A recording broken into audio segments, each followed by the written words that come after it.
Okay, so hello everybody. Today we're going to be talking to Terry. And Terry is an expert. I'm going to say expert on what she calls woofing. So, Terry, hi. Welcome. Thank you so much for interviewing with me.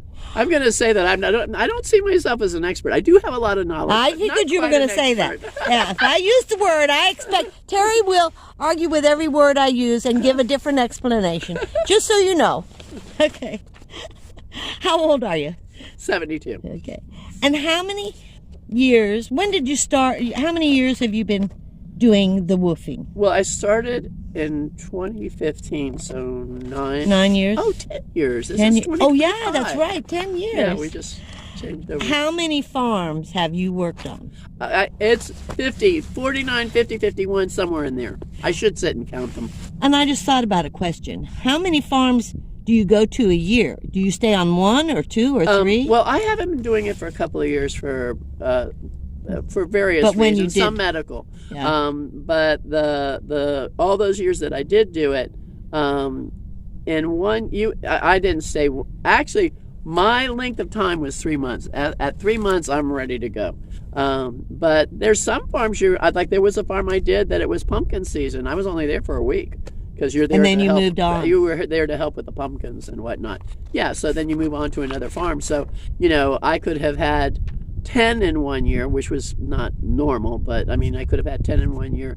And then I could have done a couple of the 3-month ones and then a bunch of several 1-month ones. And then, so I guess it probably does come down. Let me see, 10 quite a year. A few, maybe 9 a year, 9 times. I say 2015, but let's say I quit it. Around 6 a year. Around 6. I'd say about 6 a year. Yeah. Okay. Yeah. Okay. And how did you get involved or started doing this? The woofing? The woofing. I had said that I would love to find a commune to go live on. My life had gone through some major changes, and so here I am looking for something, an adventure. I'd love to find a commune to go live on for a year and learn sustainable living. And so I had been, searching on the internet, and one day I opened up my bookmark, and in my bookmark was WWOOFusa.org. I think it is. Make sure you get the right one. I'm going to put them a link in there. Oh, okay, good. I'm going to put a link in the video so they can hit the link to the correct one. Okay, perfect. Okay. And there it was all the time. I had seen. I don't remember having seen it, but there it was. And this was what it looked to me like what I wanted to do. And what it was is a brilliant idea somebody came up with. They had the volunteers had a profile, and you would fill it out. And then the farms had a profile. They filled it out. And so you just go on online, and usually it's the volunteers. I don't think very often the farms would go and come make contact. And you contact the farm and say, do you have an opening? And they would or they wouldn't. And then, too, they'd look at your profile. I mean, if you had a good profile, as time went on, and I had all kinds of good feedback from the farms, they're going to grab that person. Even if they didn't have an opening, they may have somebody that's not living up to what they need, and then so they'll bring you in. So that started it. That's how I started. I made contact with my first farm in northern Florida. It was a goat farm, but they had a lot of other stuff too, and it was quite an extensive thing that they had going on with their farm. So that was my first farm. And I was only going to farm in Florida just to learn. But then I went to Georgia. And when I was farming in Georgia, that was another goat farm, but it had a lot of other stuff too. I thought, I could travel around the world. And I had never really done much of anything. I was a parent, raising my boys, going to school, working. And now here I am. I think I was 60.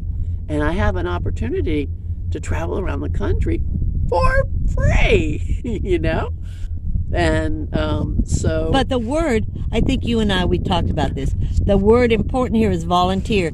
You get only room and board. You do not get any money to do Correct. this. This is Yeah. not a money job like the beet harvest. Yeah. Yeah. This is yeah. about room and board, working on a farm, and living the life. Yes. Yes. Now, normal hours are somewhere between 20 and 30. You don't usually work more than 30 hours. A week. Yeah.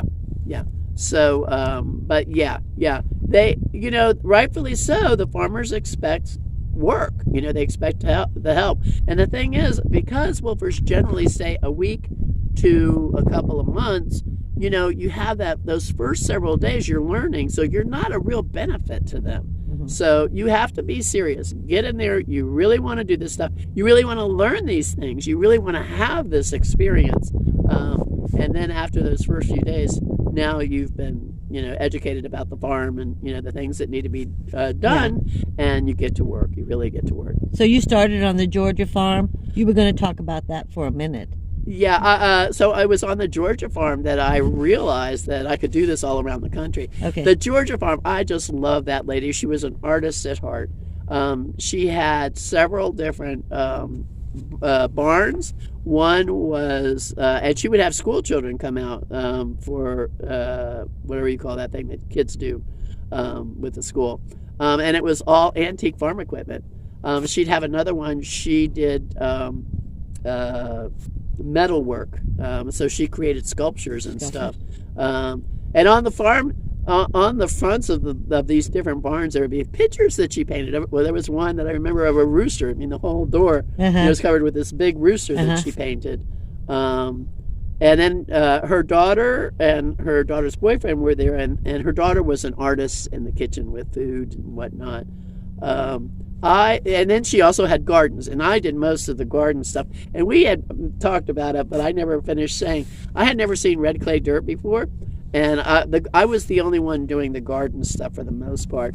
And I'd be sitting there in the dirt with the thing, because I'm weeding and doing other stuff and planting, but with my little whatever you call that trowel, and cutting it. I was like a kid. I was cutting it, making pancakes, and yes. So, and as long as you're getting work done, they don't care whether you're playing or not, because she came in one day when I was doing that. She having fun? So, I mean, and she was just such an interesting person, and the farm itself was pretty awesome. But these were the people that ran the farms. What about the other woofers? How did you meet people from other nations, or? There was a farm, the first farm that I talked about in northern Florida. There were 2 young women from Ireland, 2 from France, and 1 from Puerto Rico. All women? All women, yeah. You do get men doing the wolfing too. As I went on, there are men woofers. There's woofers of every kind of background you can think of. Age. Age. There were some wolfers. I didn't see that very often, and I don't remember. Maybe when I was leaving right about the time that they had come, but with children. So you had just about every kind of, I think, person from different backgrounds. The one fundamental that is so important, I can't stress it enough, is that it's important. You're not going there just on vacation to sit and let them wait on you. You're there to work in the garden, to help with the cows, to milk the goats, to do the things that need to be done. So, and that's why it's important. Read the profile. Know what the farm is. Know if that's what you want to do. You know what? Okay. So my first farm was a rather large farm, and it had woofers. It had 6. It had 2 girls who were from France. It had 2 girls from Ireland, and these were all college-age girls. You have a lot of college-age in wolfing. And it had 1 from Puerto Rico. And while I was there, they had a young woman from China. One of the things that people in China do for vacation is to go to something like this and spend their vacation there, because it's an experience. And it is. It's an experience and an adventure, and I will tell you that over and over again. Yeah. And she was really interesting, and it was fun, talking to her and getting to know her. So, you have people from all walks. I have what I call, and one of them is actually here, my traveling grandsons. So the one here where did I? Oh no, I met him camping. But my other one, he was in finance. I've met several 30-year-olds who are frustrated with their working, with the jobs that they're, and then usually they were in finance. They did this for a while to kind of get them, ground themselves again. And so this one adopted grandson, he had a relationship that had pretty much broken up, but was still, the guy was trying to drag him back in again. And so he was just kind of, he needed to This was a healing experience is what you're saying. Yes, you'll run some into people that are wolfing, that are going through healing experience. And it is so healing to be with these animals and, to be milking an animal or feeding an animal or working in the garden. Your hands, I can't tell you the therapy of, weeding a garden and then planting, the whatever crop they want to plant, and then harvesting. Now, some of them is just harvesting for them and maybe a little bit of local stuff. Some of these gardens, it's huge harvesting. Usually there'll be 3 or 4 wolfers, and you'll harvest just tons of... Did you do some of the canning and stuff? Curing? Well, that was another farm. Now, all of them will... most of these farmers will be doing that. Either they do it or they'll have somebody. But one farm that I was on, that was primarily my job. I did do a couple of other things, including... what do you call that? Defeathering, plucking a goose. Yeah. They asked me if I wanted to participate, including in killing the goose, and I said, if you would please call me right after, because I was uncomfortable with the killing part. If it was a different world and we had to survive, I would do what I had to do, but that's not what it is, and they didn't need me to do that. So, but my primary job was I was canning, I was dehydrating. And this was a farm of the one I was telling you about, of doctors.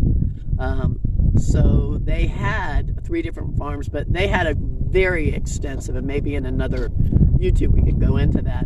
But and they would put stuff up, for the year, so that they could, they had plenty of food and whatnot. And they worked outside the farm. They were doctors and medical staff. But I'm trying to think of all the so many different types of stuff from the garden that I was dehydrating. Yeah. And stuff, I wish I could remember. My favorite, I do not like croutons, but if you dehydrate okra, and I like okra, it wouldn't be my favorite food, but dehydrated okra in a salad is yummy. Really? There was just so much stuff that I was doing related to, and at that farm, and I spent 3 weeks there, that related to canning and stuff. We even made spaghetti, a huge vat, because then they were going to put it up, spaghetti sauce. So you would recommend this as a healing and just an adventure, a total adventure. Even if somebody wasn't healing, it's definitely adventure. Okay. This is such an adventure to have. Yeah. As a healing, very healing, very healing. I do want to say one thing, and this is the only time I'll say this. Yeah. I don't, for the most part, I didn't see this, but I did hear, and especially with the young wolfers, where there were farms that really shouldn't be. And if you contact wolf and you let them know, they will take them off. They will not be allowed to post to wolf. And I always tell, and what happens too is these young women don't have a way to get into town.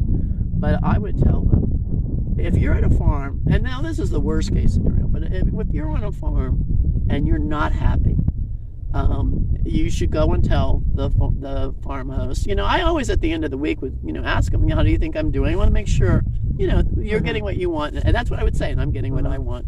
But if they're kind of evasive with you and you feel like they're taking advantage, and you mention to them, don't stay on the farm, leave. People feel like, well, I made a commitment, I'd be here for 3 weeks. That commitment was a 2-way street. So if you're not comfortable, leave. And even if you don't have a vehicle, find a way, especially with young women. You don't have to stay there. It's not okay. And I'll only say that the one time. I don't think that happens very often at all. That's very important for them to realize that. And, and wolf stands behind you. You don't even have to have valid proof, they don't expect you, to put up with anything like that. Okay. So, that's kind of what you're talking about, and you do recommend it, is what I'm hearing, for an adventure and for healing. And I want to thank you for this interview. It's been very... The interview's over already? Already! I have another 2 hours. Yeah, it's been going on for a long time. Thank you so much. I have you. thoroughly enjoyed this, and you have reminded me what I love about woofing. And you're going to get back to it, aren't you? Well, I'm looking for new adventures. Well, I have the health. We'll finish with the health issues. I have COPD, so they say, and I put on 30 pounds. So I don't feel I can give the farms the work that I should be giving them. Yeah. However, since I have my own van now, and that's another whole topic, living in my van, I could go and I have all my own stuff, and I could provide my own food. And that most of the farms would just allow me to sit there because to park there, and then I could participate, throughout the week, maybe put 10 hours in, and that might be in a whole nother. Yeah, I'm thinking about maybe getting back into it a little bit. Oh, good. Yeah. Well, thank you very much, Terry. Thank you. And we'll see you next time. Okay. Let's hope I did that.